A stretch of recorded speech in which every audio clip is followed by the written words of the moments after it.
3, 2, 1. Ready or not, here I come.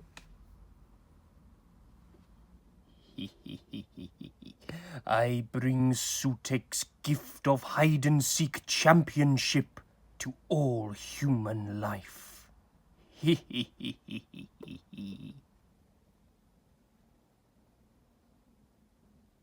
I was so much younger then. Hello and welcome to my review of a shoe, and today we're going all in. Series 14, Series 1, Season 1, Season 1 2024. Maybe they should have called it something like Chapter 1 or Phase 1 of Doctor Who. I am your host, the mighty hand of Horus that held down Sutek's chair, and we'll be ranking all 8 episodes from the 15th Doctor's first full series. If you can even call 8 episodes a full series. Number 8. Boom. Stephen Moffat's return to Doctor Who feels like the 12th Doctor and Clara story we never got, and I mean that in the best possible way. One of those stories that feels like a stage play. One location, one major inciting incident, and a limited yet superb script. Just put everything in the oven and turn up the heat. The tension here is excellent and holds your engagement throughout. Ncuti Gatwa's most doctory performance, fascinating twists, and some of the best lines in the season. Everywhere is a beach eventually. There's hardly any time when we're not dead. The kid's age is kinda confusing. She seems younger than she actually is, and the Castarians not existing, yet people are still getting hurt by something, is a questionable decision. But other than that, what a ride. 8 out of 10. Number 7. Rogue.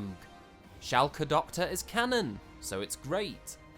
Actually, maybe I should elaborate.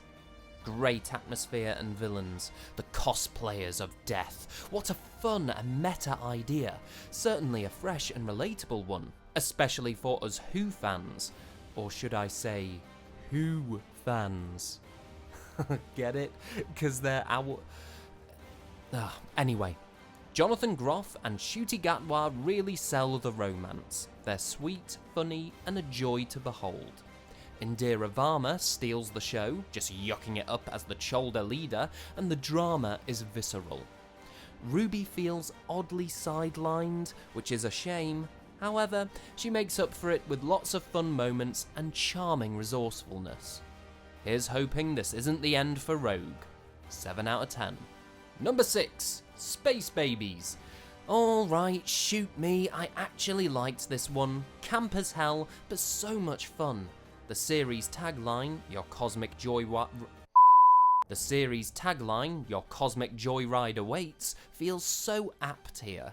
A fast and exhilarating first 10 minutes, joyfully giving the new Disney Plus viewers all the exposition we hardcore fans received over many episodes ago. The bogeyman is stunningly horrific and shot with expert ambiguity. Lots of glitchy close-ups and framed in shadows. It's very Ridley Scott's Alien. In space, no one can hear the babies cry. Or me cry. Wow, the baby effects are hit and miss.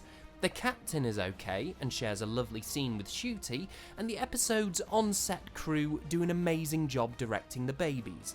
But the lip syncing is very off, very uncanny valley, like, ooh. There is also one member of the cast that I'm not a fan of. Not naming names, but they seem to play everything as one note. Anyhow, lots of fun and a rather moving conclusion to this one. 6 out of 10. Number 5. The Devil's Chord. For a zany and experimental episode, it ain't half dull. Dragging immensely, it feels more like an overlong statement of music rather than a piece of entertainment. Jinx Monsoon gives one of the best guest performances in all of Doctor Who, and while she's not as multi-layered as, say, the Toymaker, she's still a credible threat with lots of style. However, the Beatles feel off, the season finale teasing is overdone to a cliched degree, and the musical sequences are kinda cringe in a jarring, out-of-place way. It still has plenty of uniqueness, but other than the villain and how well they're performed, there's nothing particularly noteworthy here. Other than those slay-tastic outfits the Doctor and Ruby have, huge praise to the costume and hair department for this episode. 5 out of 10. Number 4. The Legend of Ruby Sunday.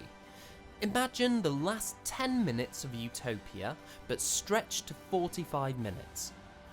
That's this episode. The script is so weighted by build-up, it becomes unintentionally comical. It's obvious who the villain is, stop wasting our time. Every line of dialogue feels like a checklist, no room for nuance or naturalism, apart from the time window scene, which I feel is one of the best examples of using sci-fi for rich character building and compelling drama. I can't help but feel cheated by this one. So much happens, and yet nothing happens. While Sutekh is one of Who's best villains, the most powerful in-universe, and a great choice for the one who waits, I can't help but feel he's mischaracterized. He's not this big snarling beast, he's still, eloquent, and eerily gentle. The threat comes from how static he is, and how powerless everyone is in the room with him. Also, why is Rose Noble here? She has nothing to do and is like 15 or 16 years old.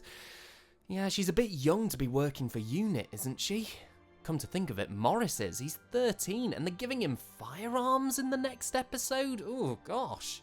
Yeah, this one is a frustrating, drawn-out mess and doesn't hold up on rewatch. Look at the last 10 minutes and screw the rest. 4 out of 10. Number 3, 73 yards. The Curse of Clyde Langer ripped off and done poorly. Everything about this episode is pointless. It's all undone in the most unsatisfying way by the end. There's nothing clever in its ambiguity, only laziness. There's no answers, no payoff, no story. Millie Gibson gives a stunning performance, but that's not enough to overshadow the cheap horror tropes, two-dimensional villain, and poorly written narrative. The makeup department did an awful job here. She's meant to have aged by 20 to 30 years, yet looks exactly the same, apart from longer hair. Kate Stewart is treated appallingly, once again being messed around by the alien menace, used in what could be a deleted scene and presented as an arsehole for the second time in a row after the giggle. In fact, every character makes unrealistically stupid decisions. Kate hearing out the woman, Carla approaching the woman, even when they and Ruby know perfectly well what's going to happen. The pub characters are so harsh towards Ruby when she's clearly a distressed young girl. Wait, what? What needlessly terrible people. And Ruby, why did it not occur to you that the woman was speaking sign language? It's f***ing obvious, even from that distance. I was promised a folk horror. Instead, I got a far-fetched, cliched, and underdeveloped political rip-off. Awful. 3 out of 10. Number 2, Dot and Bubble. First of all, very good and relevant themes. Second of all, terribly executed. Far-fetched world building and characters steeped in plot holes. How does this society even exist if they can't even walk on their own? Why are teens and young adults so stuck on social media when they're the most horny and party-loving crowd of people? Why is everyone such a cartoon character? And most of all, if the AI wants everyone dead, why didn't it just shoot all the dots through everyone's head at once like it did with Ricky September? It could achieve what it wants so quick and easily, but instead creates giant slugs, the slowest moving creature, and has them kill everyone in alphabetical order. What? That's the most inefficient way to kill people. Also, it makes no sense for this society to be racist. They're from a technologically advanced future, their whole life is based around the inclusivity of social media, wanting to look good and be liked, and yet they are so over-the-top racist out of nowhere, while everyone in the historical episodes, where racism was most prominent, doesn't bat an eyelid. The clue to their racism is everyone is white. Excuse me, most of Doctor Who's cast is white. That's always been an issue with the casting department. You're not being clever by pointing it out, Russell. There's no character to root for. The protagonist is a genuinely awful and irritating human being. I get that that works well for the story you're wanting to tell, but when you have to endure 45 minutes of this, it's a big ask for your audience. The only thing I like here is Ncuti in the final scene.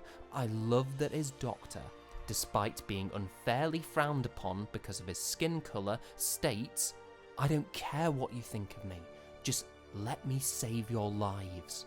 It's very selfless and it's very Doctor.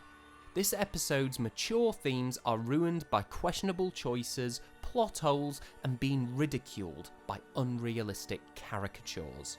Why are these real-world dilemmas being treated like a cartoon? Horribly done. 2 out of 10. And last, and definitely least, Empire of Death. Baffling. In fact, here's my out-of-cinema reaction to the episode. I need to lie down. It uses one of Doctor Who's greatest villains to turn most of its canon into a joke. I can never watch any episode post Pyramids of Mars without imagining a giant bored-looking dog just vibing on the TARDIS. Never before has such a great villain been mischaracterised so drastically. Why does Sutekh even care who Ruby's mum is? He's above all this. His whole agenda is just about causing death. The whole thing is also counter this season's vision as a brand new start for Doctor Who, relying too much on classic references that new audiences, or just post-2005 fans, may find difficult to connect with. Also, there's no tension. No stakes. It becomes clear that all the carnage will become undone by the end. No consequences, just a letdown. It wastes so much talent. The scene with Ruby and her mum is greatly performed, but the context and cop-out mystery surrounding it is drastically off-putting. The crowded supporting cast, apart from Millie and Bonnie, are reduced to background extras and could be played by anyone.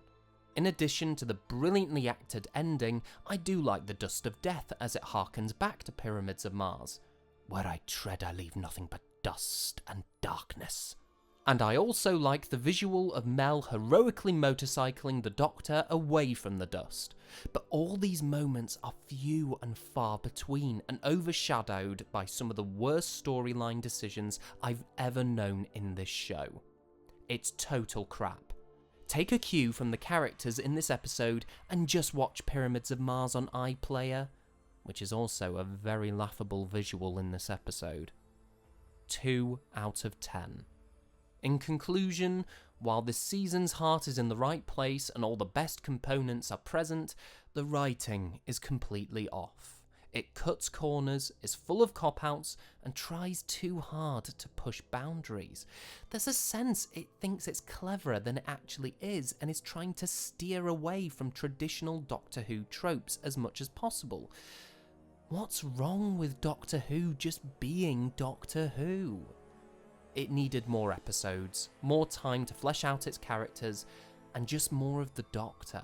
I understand they had to work around Ncuti's busy schedule, but 2 Doctor-light episodes, plus one where he can't move, leaves a lot to be desired. The mysteries are so hyped up as well, to a comedic degree, with little to no payoff. While Ncuti and Millie are great leads, their chemistry is just a little bit one note. I miss the conflicting viewpoints between the Doctor and the companion. Even the dream team of Ten and Donna have this in episodes such as The Fires of Pompeii, where Donna wants to save people, but the Doctor is against this for the welfare of the timeline. On a positive note, Ncuti is an excellent Doctor, effortlessly energetic and charming. Millie is a great companion, captivating and compelling. The effects, both CGI and practical, are stunning, for the most part, and there are some good episodes. I really like Boom and Rogue. To sum it all up, the ingredients for a sublime dinner are in the kitchen, but the recipe is absent. Chefs are left to salvage from past dishes they've made and hope for the best. Just simply not good enough. I give Season 1/Series 14 a disappointingly average 5 out of 10. A weak 5, only just escaping a 4. Sorry to be a downer, but this series just simply didn't work for me. If you liked it, please comment why and be happy about your enjoyment. It was certainly made with love and told boldly. But for me, it just didn't stick the landing. Anywho, thank you for watching. Here's hoping for Season 2 to knock it out the park. All the best, and take care, babes. Oh, God, ugh. Oh, I'm so sorry. It only really works when Ncuti says it. Oh, God, I'm gonna go. Sorry, bye. Ugh.